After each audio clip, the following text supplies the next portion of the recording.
All right, guys, welcome back to the No Victim Podcast. This is episode 19. I am Gabe No Victim. I'm here accompanied with my usual co-host. Unfortunately, fucking 19 of these things, man. Nah. Every time he's introed me, Thankfully, he wasn't here for all of them. I'm just fucking with it's you. true. Every time he's introed me, I've always had a different name. So I'm Pablo something, like, you know.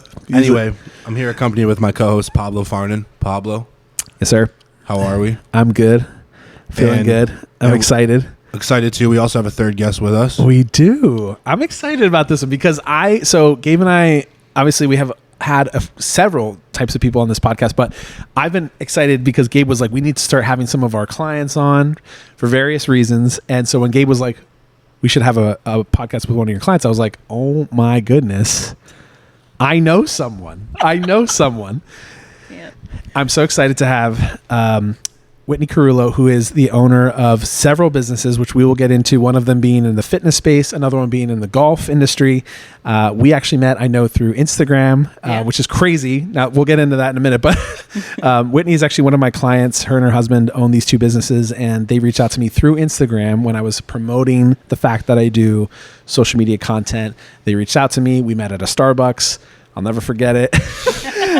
And we have, worked professionally together, but it's been really cool to also get to know you as a friend and to see the success, not only just in your life, but it's like I have since worked closely with a lot of your employees, and just to see the cultures that you have created, the careers that you have created for others. Almost like she's almost to the point where the businesses run better when she's not at them because of the systems she's put in place. So without further ado, I am so excited to have Whitney Carullo on the No Victim Podcast today. So excited. Thank you. That was a hell of an intro. She's like, keep going. Let's go. Keep going. Please. More. So I'm excited. I'm really excited. She's like, and that wasn't even the half of it. yeah. Now let me take it away. Is this thing on? She's like, let me take over from here. Which you will. So real quick, just for the viewers, people that, you know, maybe obviously don't know you. Sure. Who are you?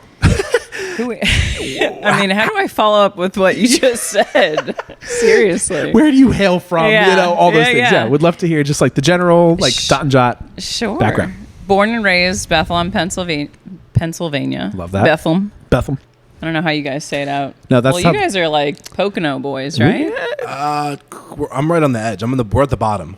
We're at the bottom. I was more. You were more so. Bottom of the Pocono, top of the Lehigh Valley. It's a very weird spot. Mount Bethel. Mount Bethel. Yeah. Okay. It's where we're from originally. So you're in and around. We know. We know what Music Fest Yeah. is. Yeah. Okay. We know. I am Music Fest. I know you are. Okay. I am the Music Fest. We will likely So all see of you your there. viewers around the country, biggest music festival you don't have to pay for. Wild, amazing, Bethlehem, Pennsylvania. Music Fest with a K. Anyway, I don't know how this turned into It's all good. It's all good. But yeah, born and raised here. Sure. I went to school, college, Westchester University, exercise science, nutrition, dietetics. Cool. Oh, amazing. That's cool. I mean, I was born into a very like entrepreneur like esque Italian family. Like everyone had a flower shop or a hardware store. My parents had a hot dog vending business. You know, we'd go to pools and Do you know what the Big Time is?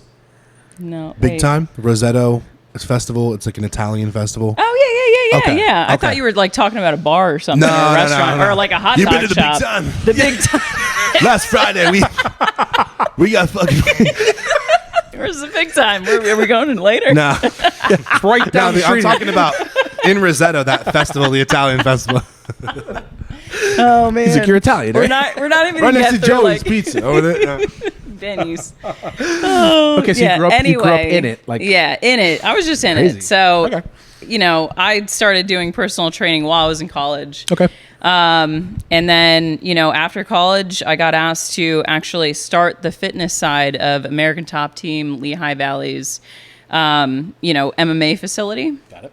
And they wanted me to be the director of fitness there. So I did that. Loved it, you know, but I always knew I wanted to do my own thing. So, around that time, I was just like, let's give it a go. My husband and I we were working like 80 hours at gyms. We couldn't even get health insurance, you know? It was like that dog eat dog, sell all your stuff, market yourself, like compete for clients. And we hated it. We hated it. And we're like, let's do something different. So you were just working in gyms. Yeah. Like as like a hired coach, essentially. Yeah, for yeah. people. I mean, typically you're like a 1099. You know, you do your own thing, you get your own clients, you know, and they're just like, here's a cold call, like everyone in the Lehigh Valley, to see if they want to train with you. Wow. So we did that, and I was crazy. like, why are we doing this? Like, you can't even get health insurance. You're working 80 hours a week. Like, this is crazy. So we took the leap of faith, and 13 years later, you know, that was LivenUp Fitness. You said it kind of runs better without me. I mean, Pablo is always like, hey, you know, like, when can we do this? I'm like, can you just actually talk to someone that knows things over there, like her a schedule employees that run it, like, literally. just talk to my GM, talk to my, you know, member service manager. Like, I actually don't know the schedule right now. That's super cool. It's insane. I'll Great have to bring team. a great team. I'll have Good to bring you over there. people. It's amazing. And these people like, and this is what really stuck with me. Like, I met you, obviously filming in the businesses, but then I met her GM. And I was like, oh, okay, like, nice to meet you, whatever. And I saw the process. Everything was running smooth, all these things. Yeah. And I was like, so how long you been here? Just like asking. She's like, I've been here 8 years. Yeah. And I was like, Yeah. 8 years? You work here 8 years? And she was like, well, yeah. Oh, yeah. Like, and I was like, that's a career in this space. Like 100%. a GM of a gym like that. And I was like, wow. So that means that they like it here.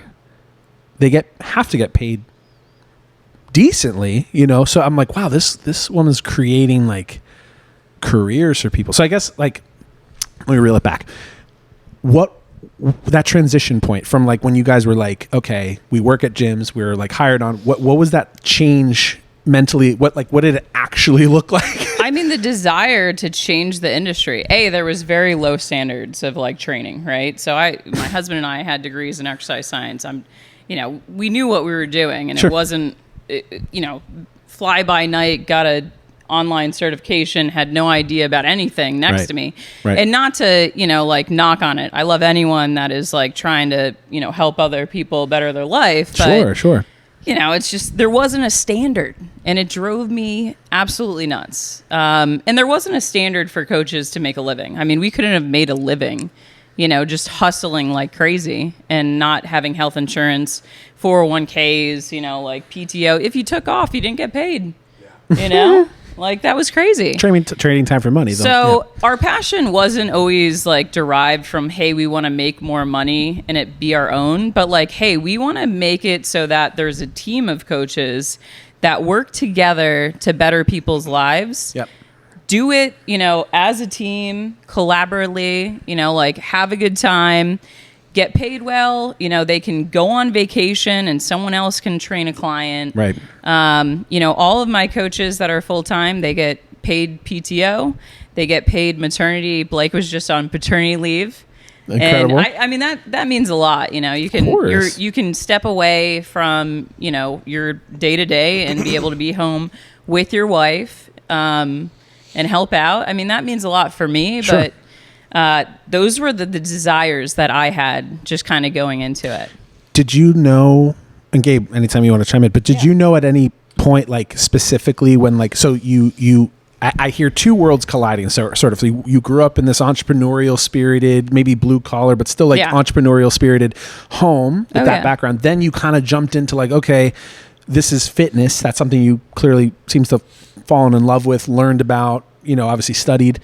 When did they collide? Like, when did they come back together where you're like, wow, I can make like a business doing this? And like, when did entrepreneurship become cause I mean, literally when I think of you, I think like, when I hear Whitney Carullo, I think of entrepreneur. Like, sure.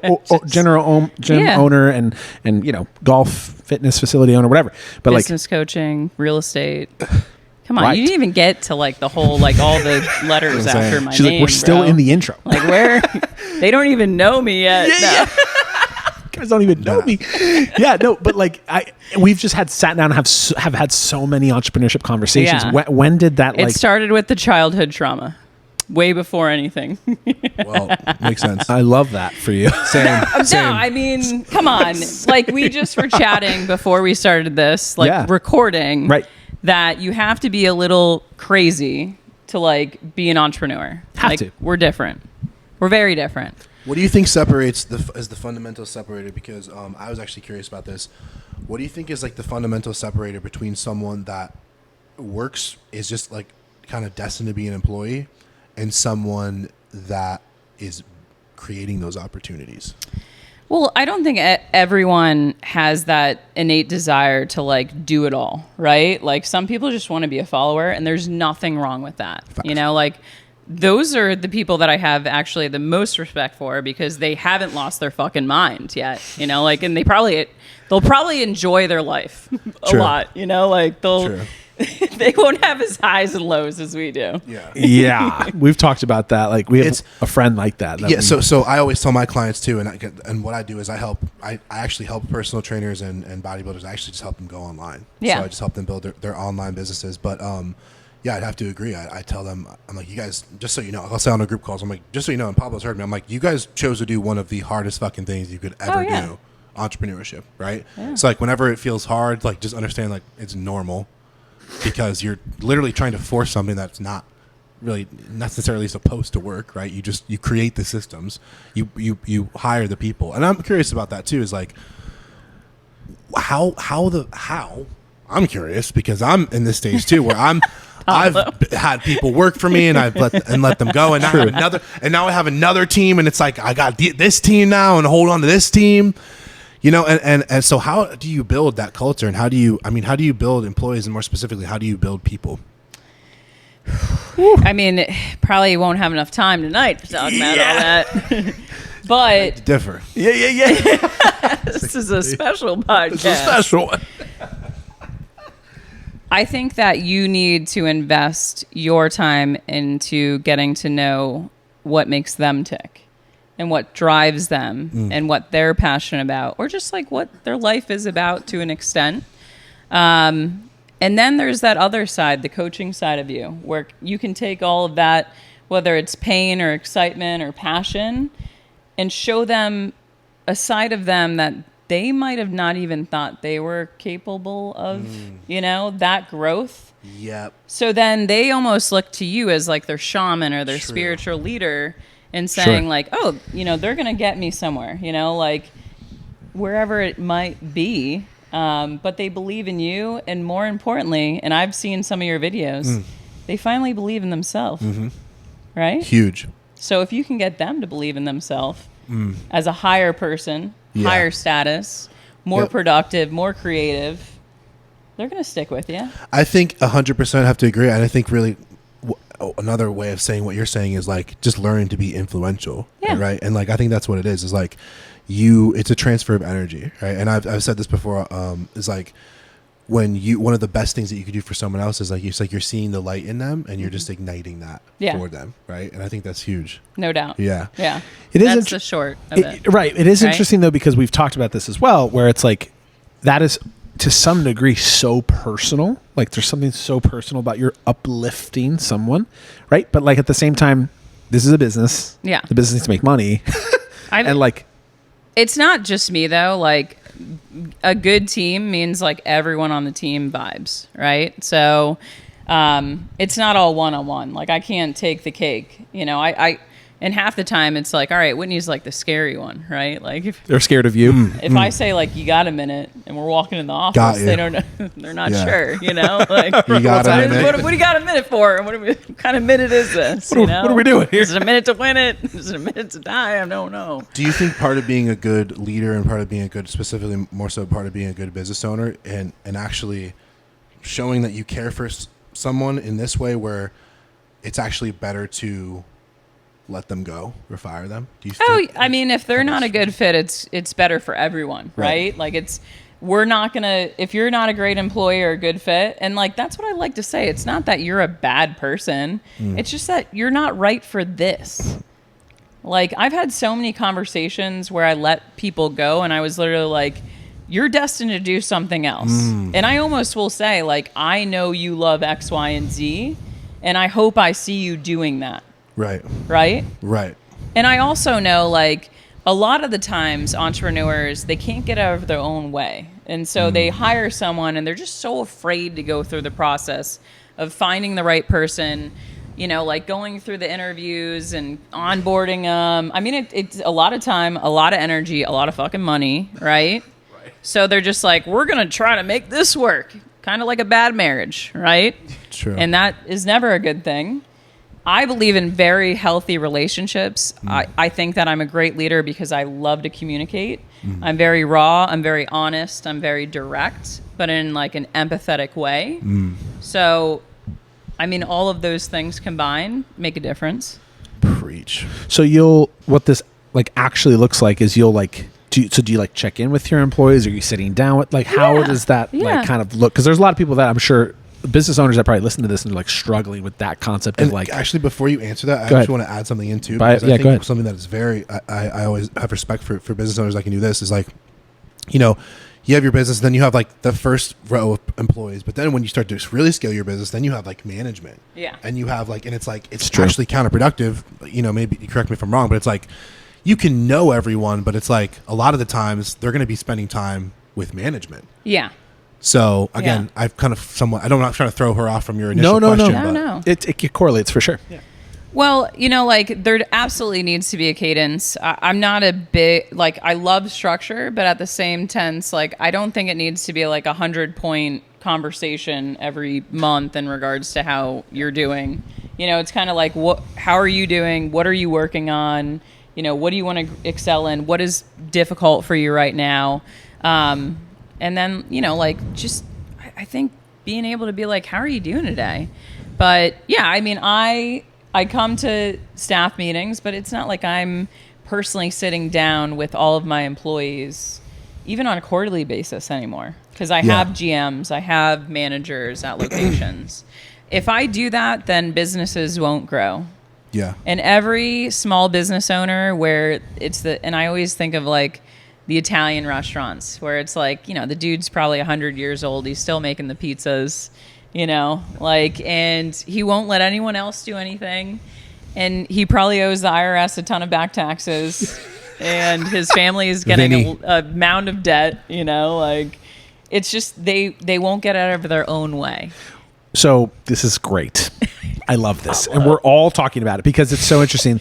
Was he like this all day, just leading up to this? Just an excited guy. Just an excited guy about it, all this stuff. So there is like, and Gabe and I have talked about this so many times. There's like solopreneur. Yeah. And then there's like entrepreneur, right? So like the way that I've heard someone say it to me recently, a good friend of mine named Joe Potenza, shout out Joe if you're watching. He lives in St. Pete, Florida. Great business owner in the wholesale real estate space.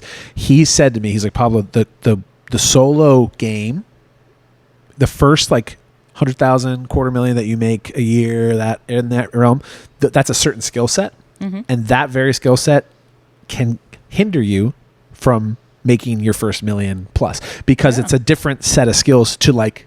So my question is, when you started LivenUp Fitness, obviously you and Chris, your husband, were what?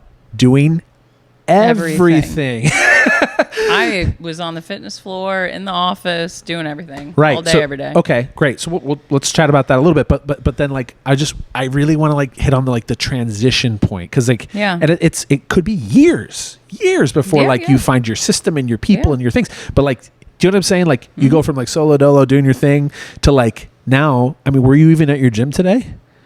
No. And did it run? Yeah. Yeah. So like I guess like. I could be in a different country at this point. And like... Yeah, just FaceTime, say, what's up? How you doing? KPIs are looking good. Or they're not. Yeah. So... Facts. He's like, right. So look at the numbers. How you doing? Let's just look at the numbers. It's like not a joke anymore. Yeah. So that transition, but I think a lot of business owners, even myself, I've struggled in that whole concept of moving from you to like a team. I felt like it, when I opened that gym, I was like, if I get a gym open, I am like balling out. Richest person in the world, right?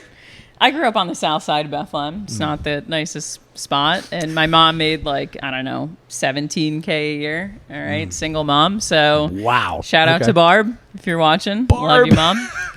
She's that legend. She's that lady. Legend. That's crazy. But no, I literally thought, Whitney 14 years ago, I built it, balling out, members, had no concept of, like the behind the scenes business, right? And I was a different person then. And every stage of scaling, I had to become a different version of myself. I had to face fears that I didn't want to.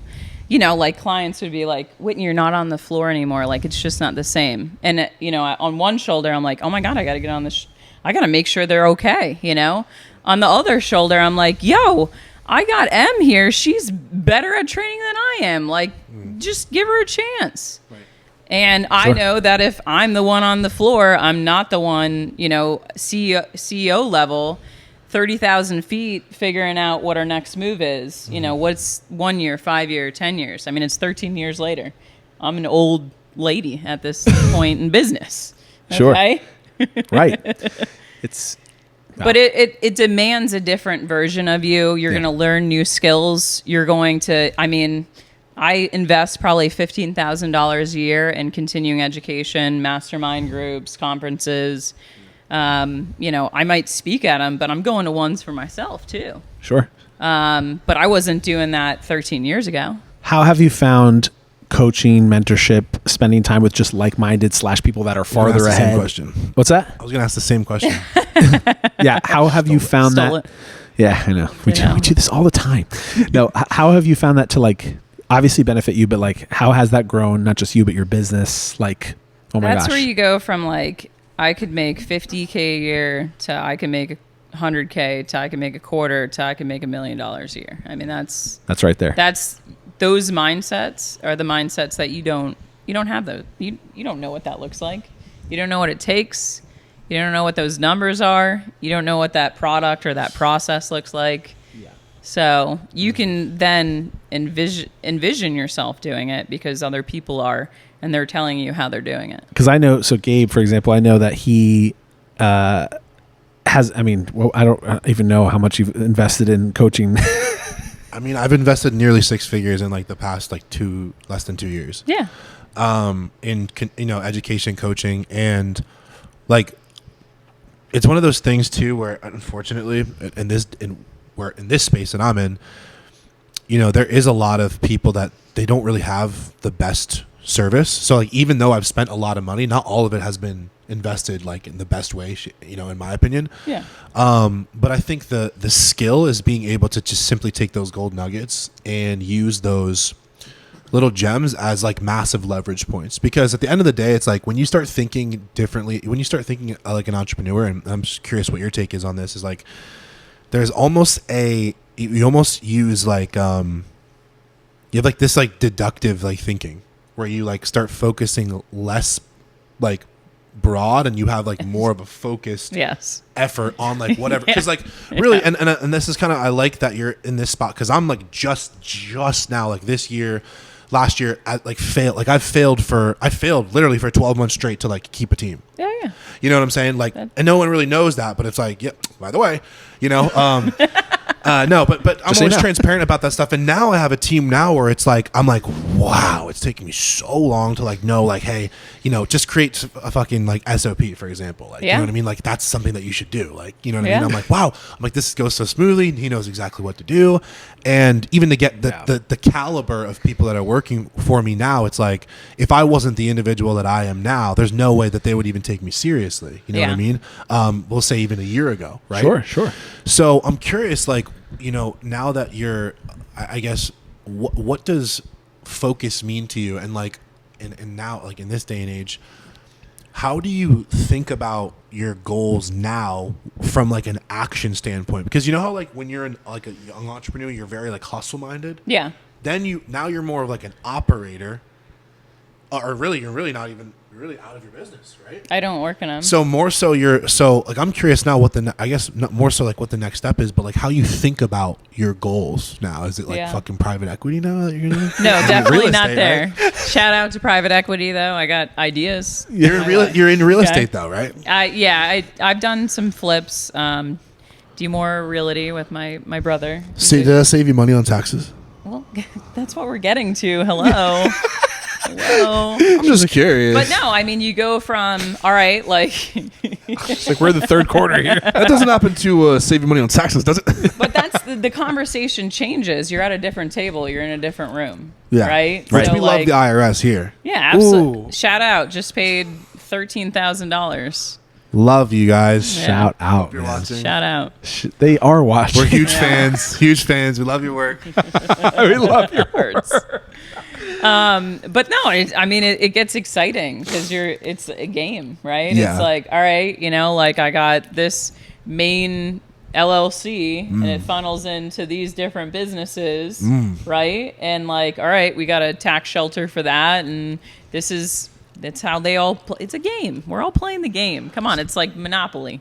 Because I've heard that the tax code is really meant to incentivize people like that are business owners. Absolutely, without a doubt. And if you don't have a good accountant, like a tax strategist, which is not your general accountant, by the way. Yeah. So once you have a business or multiple businesses, you should have a tax strategist. Been through a couple shitty ones. Yeah, Me and collectively. Pablo both, unfortunately. We both have, for sure. Yeah. And I've found, because it's true, the average accountant, all they're doing is just like completing your taxes. They're literally just putting numbers in and being like, yeah. Because they're There not you go. business minded. They're not thinking active, No, offsetting it's a active totally, income. It's a totally different like person. So if you don't have a tax strategist Right. that knows tax code and how it can benefit you, I mean, I could put one of my kids as an employee. I think when they're like 7 or 8, Something I like forget. that. Yeah. Grant Cardone's talked about that. He has like his 13-year-old daughter in his My kids payroll. aren't old enough yet, but they're soon enough. They put the Gatorade in the fridge. They do their IRA stuff, They you get their go. 401k IRA, you know what I'm That's saying? right. They're catering in the fridge. That's so funny. I know just by talking with you that, and this is, I think, something that like I know even myself I've struggled with just because I'm not that guy, but like I've learned I have to become someone that looks at the numbers. Yes. Someone that looks at the like your return, your ROI, the details. Like, Yeah. and I know you've always said you're like, if you want to knock my socks off, let's look at numbers. Yeah. Like, Oh yeah. Anyone that knows me, like business Whitney, they're Yes. like, she loves a good P&L, baby. yeah. Let's go. I like it's the men lie, women lie, numbers don't lie. They don't. No. And listen, when you're in QuickBooks and you're making sure, like, you're making sure your numbers, it all has to go to zero. How important? Reconciling your accounts. How important have you found that to be for yourself? And then like what's Yes. the point? Obviously there's a lot of reasons why people don't make it in business, and it's probably for reasons like that. Yes. But how important have the numbers been for you in looking at that and reviewing them, More learning? important than anything else.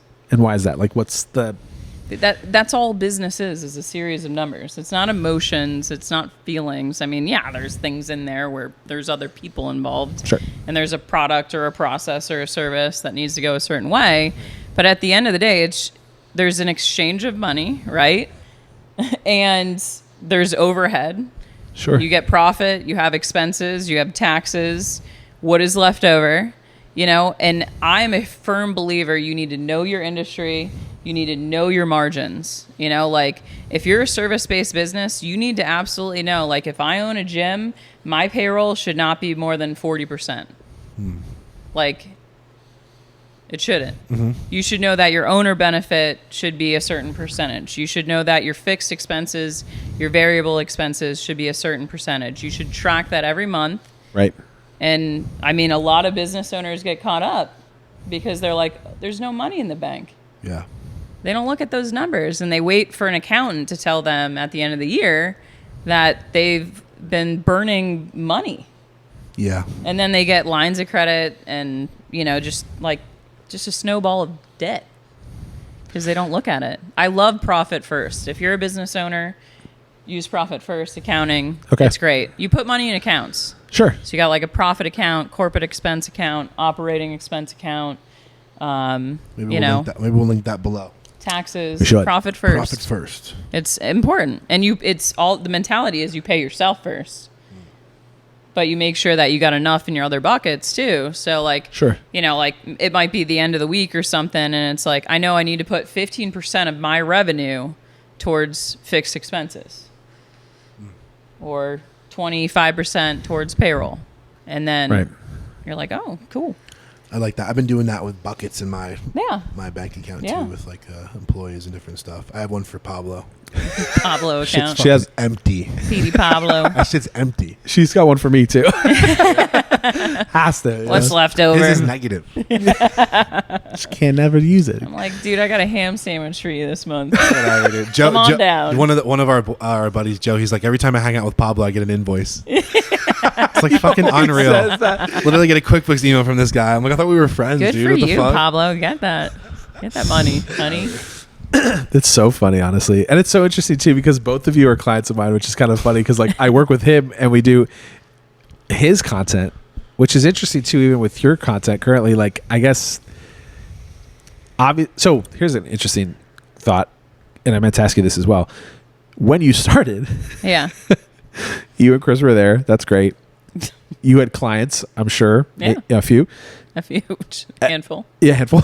Now there's more than that.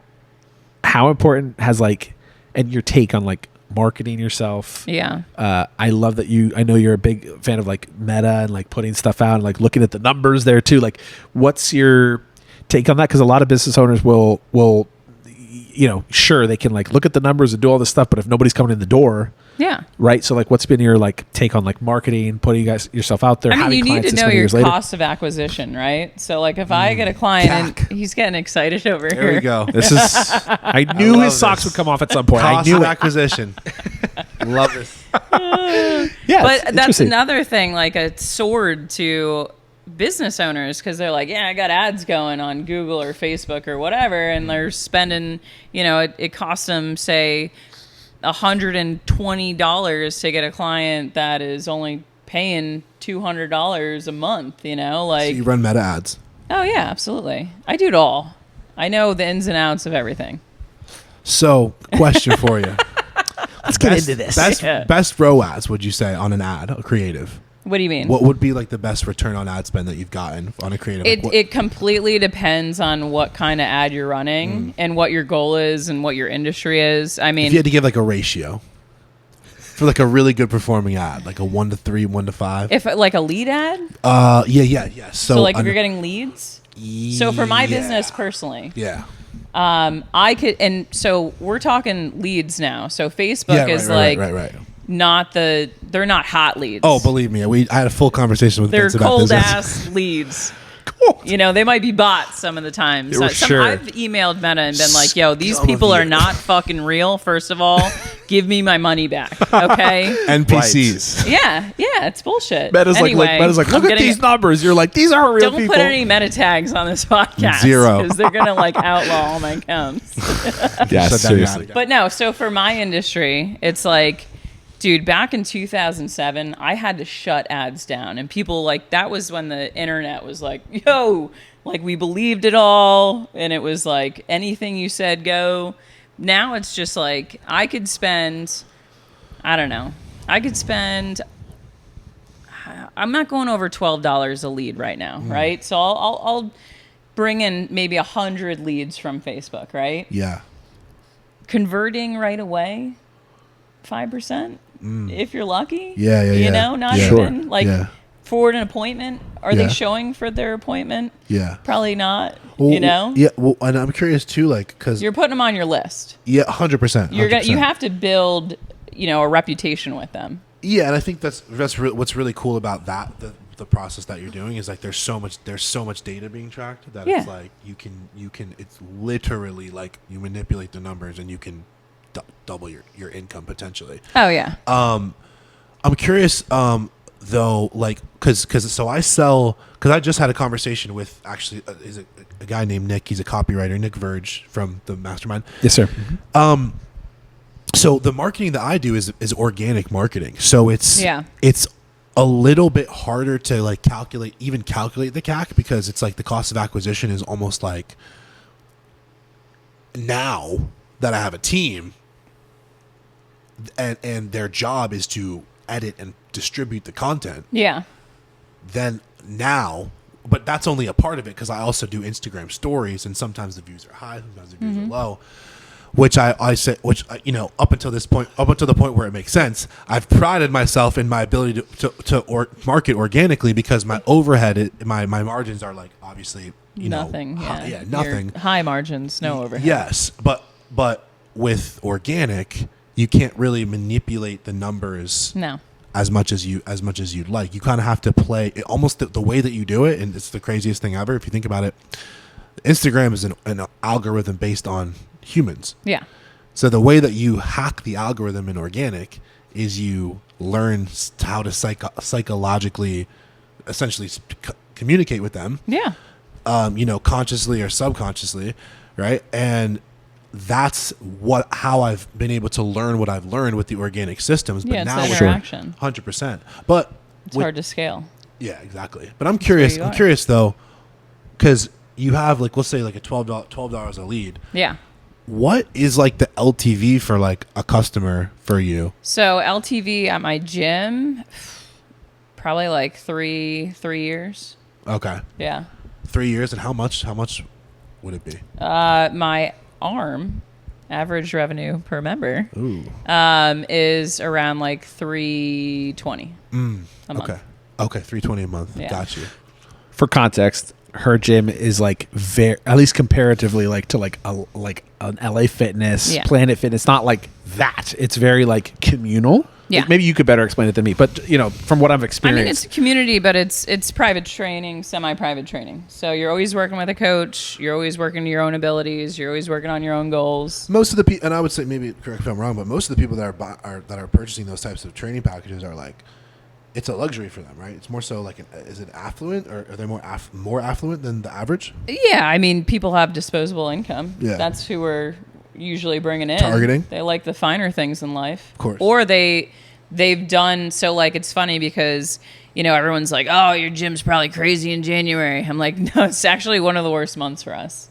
Because people don't realize how much they need a coach until they go to the other gyms and they get no help, no accountability. I mean, we call your ass. If you sign up at my gym and you're not showing up in a week, I'm calling your ass. Not me personally. Someone will. Jasmine will be like, hello, where are you? Yeah. Right. Yeah. And what do you think what do you think behind the concept of, like, I guess this kind of ties into like selling more expensive shit to people that can afford it, and that's the better business to be in? Listen, I went through COVID. I've gone through so many iterations of my business. We were doing $1 million a year and had like 400 plus members, and I had a lot more employees, and it was wild, but I didn't like the sustainability of it. It was too much. I mean, it was like being waterboarded by people, and your churn's higher, right? Yeah, so like, of course.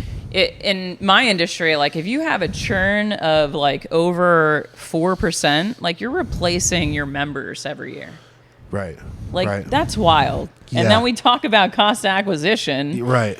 Like then you're kind of like, yeah, you're losing money somewhat. It's just like this crazy freaking cycle. Yeah, like you're shedding yourself all the time. Right. Yeah. And then there's no sustainability. I mean, with anything for your staff, like it takes a lot. You got to know your shit. You got to know numbers. And I'm curious too, because I mean, I'm actually more so about this other business that you're in, is the golf simulator. You said, right? Yeah. Because that's gotta bring in. Oh man, it's so easy to sell golf. I mean that's gotta bring in a demographic of people that have money. I mean. Yes. Oh my gosh. Yeah. I mean, and you don't have to convince them that they need it. Yeah. Right. They're just looking for you. I mean, so. Oh yeah. Yeah. When you fitness, you got to convince people they need it. Like you got to peel the onion and figure out all their pain points. And like with golf, it's like, oh, you play with your buddies and they make fun of you. Like, great. Yeah. Sign up on this lesson package. Yeah, people would much rather fix their golf swing than go to the gym. And when you put a new club in someone's hand and they hit the ball 10 yards further, they're like, how much? Here you go. Here's my Amex. So, quick question. So the LivenUp Fitness was your first business. Correct. Then how did the thought for Art of Flight become? So my husband is TPI certified. That's Titleist Performance Coach. Right. And he was like our director of sales for a long time. And I always joke that I was like trying to fire him because we couldn't scale. You know, it was like, I love you, babe. You're great at sales, but like, I want more for us as a family, for you, for us, for the gym. Right. You know, like he just outgrew his position and he started golfing. That was cool. And I was like, but you're not making money. So he's an entrepreneur too. Right. Spending it. Yeah, you're just spending our money, okay? Like I didn't say you could retire, you know. Like that didn't mean not do anything. You know, like it's gambling off, okay? That's funny. But no, he was training clients at our gym doing TPI, and I was like, you know what, we should think about furthering this. Yeah. And that's how Art of Flight was born. It's an amazing facility. It's very, very Yeah. cool. It's very like exclusive almost in a way. Someone came in today and was like, this is crazy. Like you would only see this in like big cities. Like it's a higher caliber, but It is, yep. I mean, you know our brands, you know our businesses. Yep. It's clean. Love That's that. what we do. Professional. It's really, really cool. If we're doing it the right way. Of course. Like we invested in the most expensive simulators, TrackMan. They're much? like 25 to 30K per just the unit. Right. Yeah. Yeah. That. The amount of money that's dumped into that place, I don't even know. There's a few $100,000 to get it going.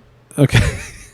But that's what I'm saying. Like entrepreneurs are just fucking crazy. With you that know? said, and I know we've had this conversation and you can divulge how much you want to or whatever, but Sure.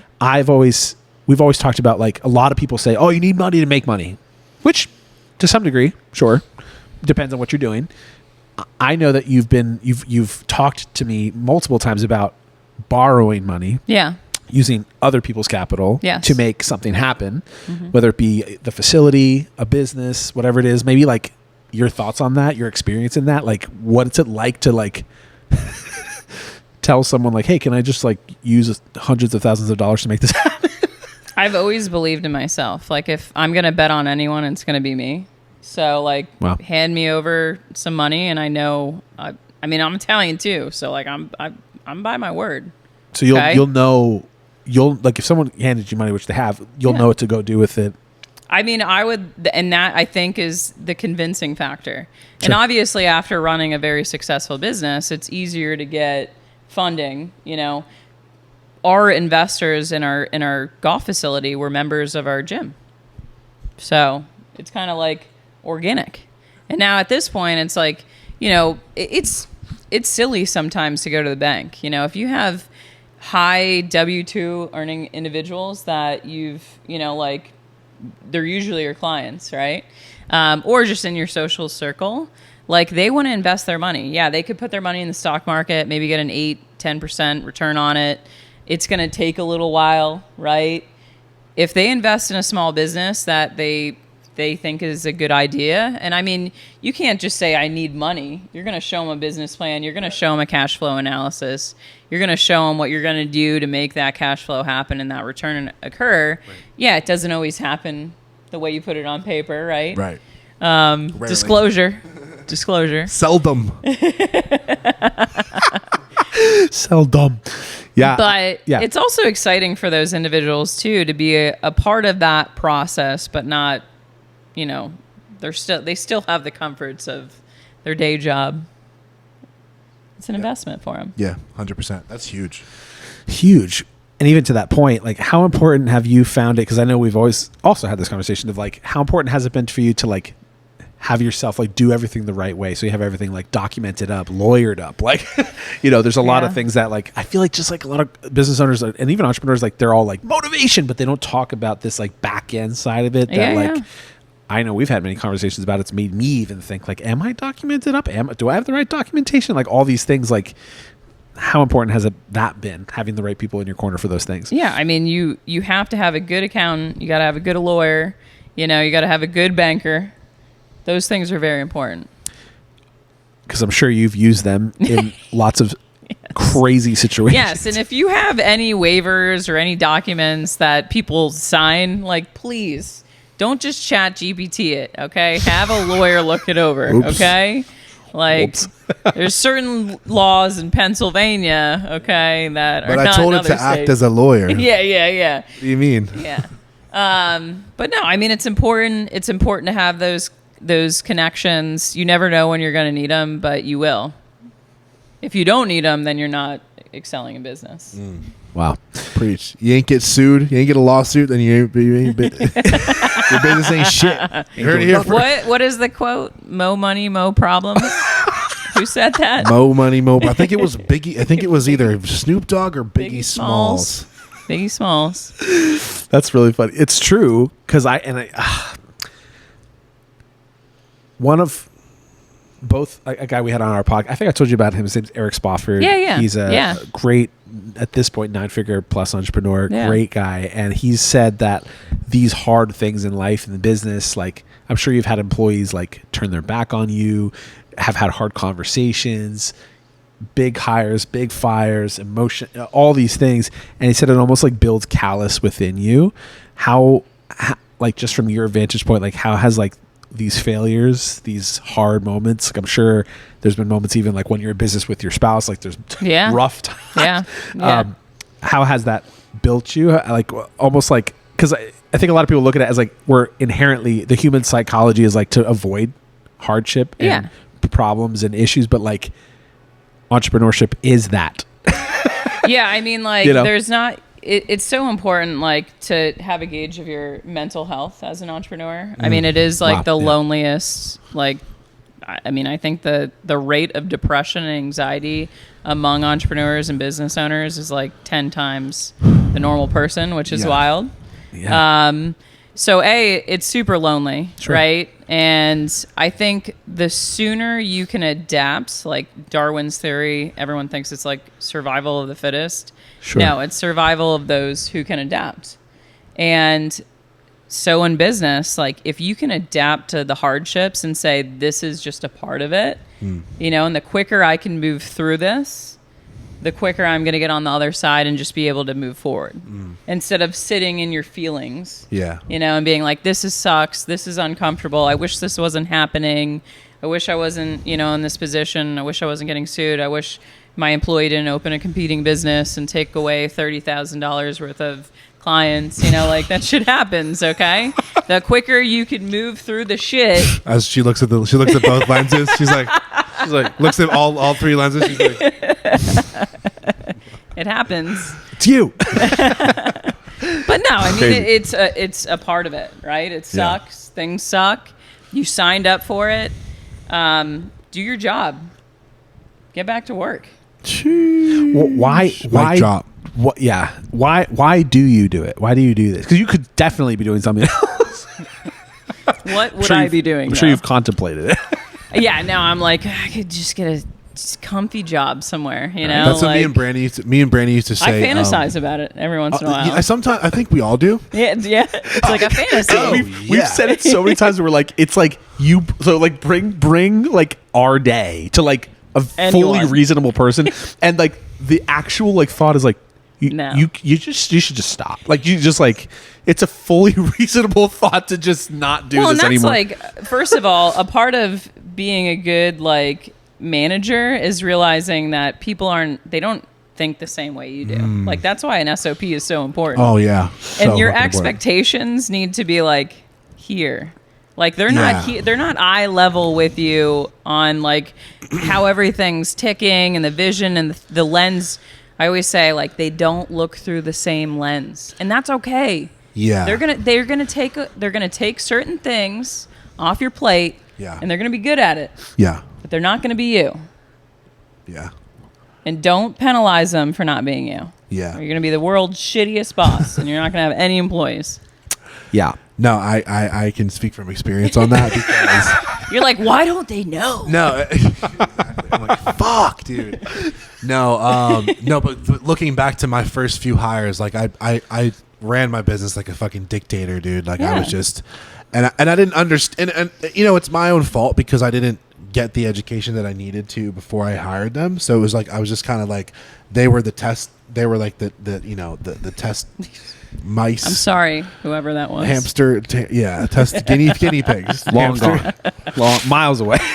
Long gone now. Yeah. So shout out to them.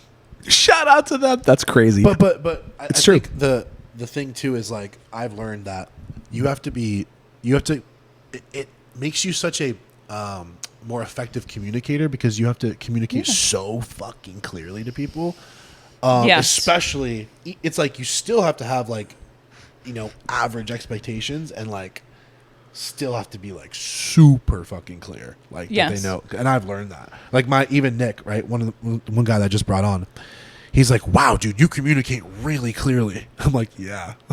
It's because of the 11 people before you. I had no idea what to do. I was fucking and ripping I was my always hair angry out. at them. Yeah. It's like a nice sunny day. I'm like ripping my hair out. I'm like, fuck. Oh, man. It's not you, it's me. Yeah, literally, right?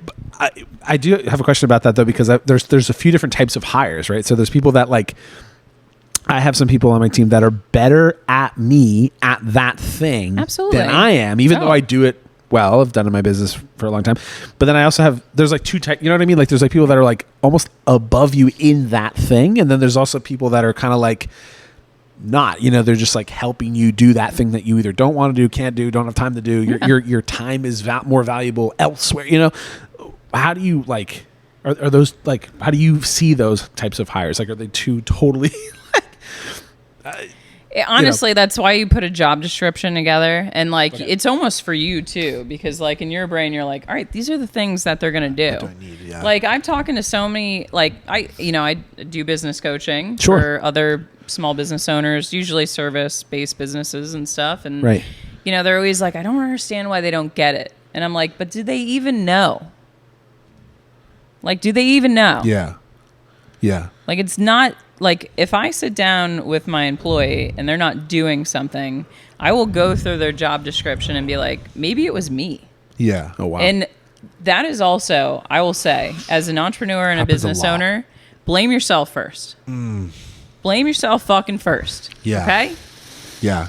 And it's so normal. It's so, I would say, normal for like your ego to get in the way of that. It's Yeah. like, it's like you want to fucking, you just Yeah. want to. But that's you're my like, favorite part is I like, actually was didn't it explain me? this right to you, Yeah, and no. I'm fucking easy, sorry. It's easy Yeah. for you to say The they first, just don't when get it. when my people fail, I say I failed. Where did I fail? Yeah. 100%. And I dig in. And I dig deep inside of me. Because it's only going to make you better, at the end of the day. Yeah. Yeah. I love that. I respect that. That's hard. I'm not going to say, sometimes that's hard for me too, because I'm like, fuck. You know what I mean? I'm like, oh, fuck. I didn't even like tell you to do that. I left that out. I didn't type that in the thing. That part. Or you said it like in conversation. Exactly. Right? Like this is Exactly. an expectation. And even I've now, because I got this from, I'm not sure if you know who Dan Martell is, but he's I actually saw him speak live last year. Oh, really? Yeah. So he wrote this book called Buy Back Your Time. Yes. And I learned a lot from him. And he was saying like, it's better to get someone to do 70% of what you were doing 100% before. Yes. Than it is to try to, you know what I mean? Just because there is a learning curve there. And I think, I don't know, because when someone, I think it's a huge deal to like I said before, it's like you're really building the person, which is like, it's almost in a weird way, maybe correct me if I'm wrong. It's almost like having another kid. I have a lot of children. So it's like having, because I've heard Andy Frisella say the same thing, where he's like, Sure. I don't have kids, but I have fucking 300 of them. Oh my God. Fucking You wherever ever the see fuck. a kid try to tie their shoes? I And you're just have. like, look, your shoe. Yeah. Yeah. Sometimes that kid is me. Just let me do it for you. Yeah, You know? exactly. Right. As an entrepreneur or a business owner, like we always want to do the thing. We know we can do it right. We can do it fast, efficient, all of those things. And you said 70% of what you could do. So when you scale a business and you step back, your expectations should be it's going to be 70%. The revenue is going to be 70%. The profit is going to be 70%. But guess what? Yeah. You have 100% more space to work on the next big thing. Exactly. Yeah.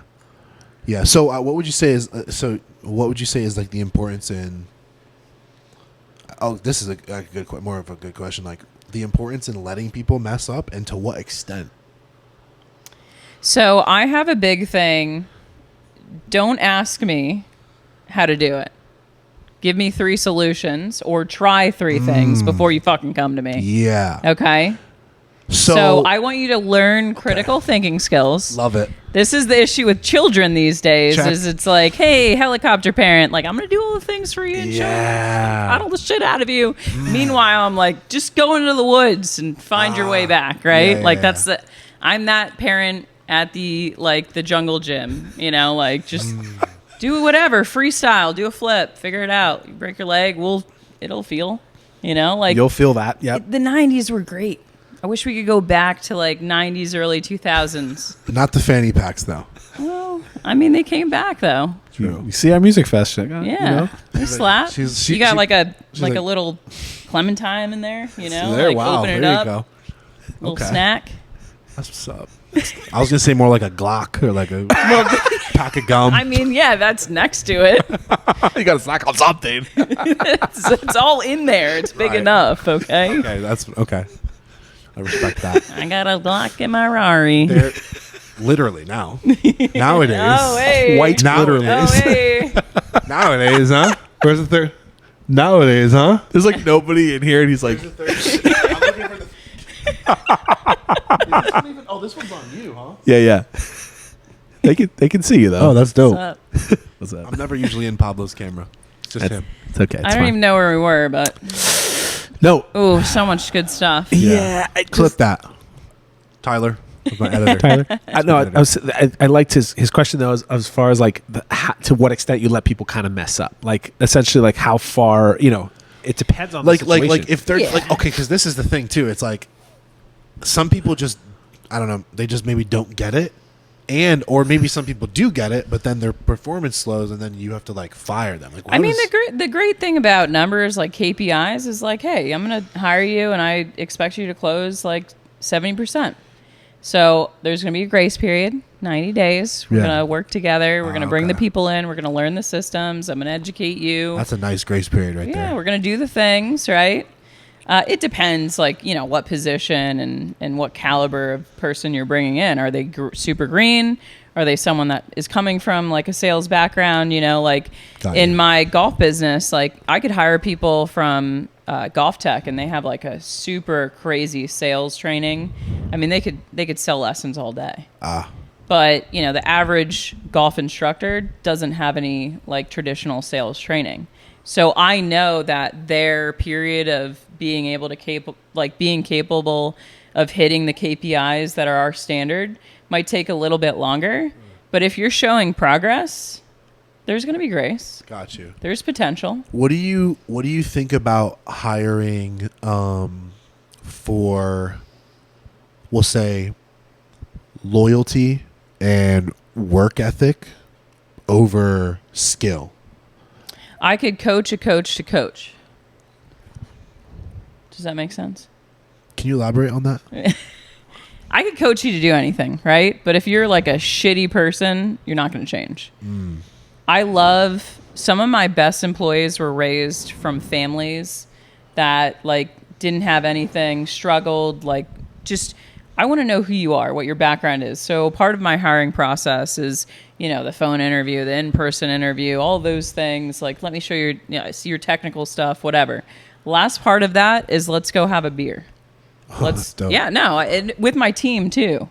And we're going to see if it's a good fit. We want to get to know you, your background. We want to see how are you as a person? It's a vibe check. Vibe check, exactler Vibe check is the last piece of the hiring process. You want to see what beer they drink? Sure, yeah. We what have are a we list ordering? of immediately fired beers. Miller Lite, fired. Fired. Michelob Ultra, fired. You guys ever seen that the Cat in the Hat? You guys Yes. know what I'm talking about. Of course. Yeah. Of course. I swear, I ask anyone that's fucking younger, they don't even know what the fuck that. Wait, who played him? Michael Myers. Yes, yeah. So your kids funny. are watching Michael Myers. That's a Dude, for sure. legendary movie. What? Anyway, My kids shout out love Michael it. Myers. Shout out Dr. Seuss, Cat in the Hat. All that. Love it. Quick thought. You're where you're at now. Yeah. Where are you headed? Whew. And what does that look like? What do you? I know I've loved you've always kind of remind me whenever we chat. You're always what's your ideal day look like? Yeah. Are you like there? Are you headed there? Like where are your businesses going? That's my lens. So, I have all of these different businesses and things going on, and I always go back to like the day I want to live, like what I would want to do when I wake up and throughout my day. Is that like your true north? Like that's like where you're... Yeah, like listen, if you're going to tell me like, hey, I have this really cool opportunity for you and you're going to make hundreds of thousands of dollars, but it takes away from that day, I might say no. Honestly. I mean, I've grinded for so long, like your lens shifts, like your desires shift. Are you big on like lifestyle design, like living that ideal? Oh yeah. Like put me in a camper. Let's go around the country and hang out in the woods. Like I'd love to do that. Sure. Like that's my goal right now is like, my kids, they're young, 5 and 7. Like I want to show them what the world is out there, like every bit of it. And you only get so many years with them at that fun age until they're like, oh, like friends and boys and things. Like too cool for you. I remember the days. Yeah. Right. So where Pablo used to love boys. Used to. No, We got a couple funny moments here and there. Remember that time with Eric's Popperin podcast? He's like, you wouldn't do those things with your girl that you would do with Pablo, And then you're like, wow. He's like, no judgment. I got a little gay. Little bro love. It's bro love. Can you say gay? Who, me? No, like, are we allowed to say that? Say it? You can on say YouTube? I'm just saying. Like I don't know. Is it politically correct? On this podcast, it is. We don't. Everything goes. It would be politically accurate. It can be politically and not politically accurate here at any time. No problem. I guess. Yeah. Where do you see yourself? Where are you going? Where are you headed? Where's your business headed? Like, what's the? I don't know. The long game here. I obviously want to kind of do more of like the education for, the next generation or anyone, like, especially, I mean, I love the guys, but women in business, obviously I want to see more ladies in higher level positions, owning companies, getting out of their shells, being able to have families, but also, shattering glass ceilings and getting out there. I mean, that's always been a vision of mine. I actually had a business idea to open like workspaces for women, That's super cool. Didn't get there yet, but I don't know. I'm not really sure, man. Have you, real quick on that point, have you like run up against, I'm sure you had to have felt that where like people don't take you seriously because you're a female in business, like, or have had moments where it's like, no, okay, I haven't. It's probably because that's more common maybe. And you maybe are aware of that? I wouldn't want to do business with them. So they just certainly wouldn't be in the they wouldn't even get through the filter anyway. No, I'd just be like, oh, nope. See you later. later. They almost filter themselves out. Yeah, like, hey, whoa. Right. Whoa. Right. Like there are men that you meet and they just believe that women should be in the kitchen. Yeah. And I'm like, I just don't, I wouldn't even bat an eye at them. The second they said the thing that, perked my ears up and I was like, oh, that's who you are. I wouldn't do it, Yeah. Just don't do business with people just wouldn't do business with them. So I think that I've always been surrounded by men. I mean, most of my mentors growing up being an athlete, like all of my coaches were actually men, I love it because I'm like a gritty tomboy, like tell me to get the work done and don't feel sorry for yourself. You know, I love that quote in G.I. Jane, the poem about the bird that, falls and just it's all about self-pity. Like the bird never felt sorry for itself. I love it. So sure. So the future of your businesses, the future of like you, like, I guess like where do you feel like there's a legacy that needs to be with my kids, right? Okay. Like I want to have a legacy for them, so there is a thought process behind it. Of course. Like, do I know my next move? Absolutely not. Yeah. I got a lot of moves going on right now. Sure. Right. Maybe this is like the first time in a long time, or just because it takes so fucking long to build yourself, as a person and as an entrepreneur, where you're like you're in this new chapter of your life where you're kind of just like, you have a little bit more or different mental energy and space I mean, Selena, when she got her groove back, it's kind of like I had my kids. They're at the age they wipe their own ass. They go to school. Like Crucial. it's very important. Okay. I got back into my businesses, got out of the funk of like COVID just destroying fucking everything. Yep, right. And for the first time in a long time, I feel like I'm back to who I am and I'm ready to take it to the next level. So would you ever consider like online coaching? Well, I do online coaching. So you do it. I've Okay. just never publicized it. So like it's always been referral based. Hear that, ladies and gentlemen, specifically ladies. But no, I Specifically? mean, I've done it on the side for probably 5 to 6 years. Yeah. Yeah. How do you do you love that? Like, do you love helping people? And I do. I love it. Yeah. I'm like a solutionist. If you have a problem, I want to like get into it. And we have conversations. Absolutely. You called yeah. me, a few weeks ago. I was cleaning my bathroom and we chopped it up, like Who are the people that you work with? Who are the, specifically with the people that you like work different businesses. with? Yeah, like who's like your best type of client, your favorite type of client to Well, work I with? got a lot of people from the fitness industry for a long time. So I used to be my longtime mentor. He owned a licensing company for personal training businesses. It's now a national franchise, Alloy Personal Training Systems. So I would go around to gyms all over the country and put these systems into their facility so they could actually start making money because they didn't have any systems. So I was in that. I was in masterminds for gyms for many years. And so organically, a lot of gym owners would see me at conferences or at the masterminds or even through the licensing, and they'd reach out and just say, hey, do you do any coaching? And I'd be like, yeah, I do. It's so interesting how common coaching is at those higher levels where it's like so like, hey, like, well, how much like to just teach me like that? Yeah. Like, And well, this. when they know that you're like at a certain point in business, it's kind of like, hey, can I get the cheat code? Right? So essentially, you think coaching is a cheat code? Yeah. It is. Come on now. You need a coach. You hear it here first.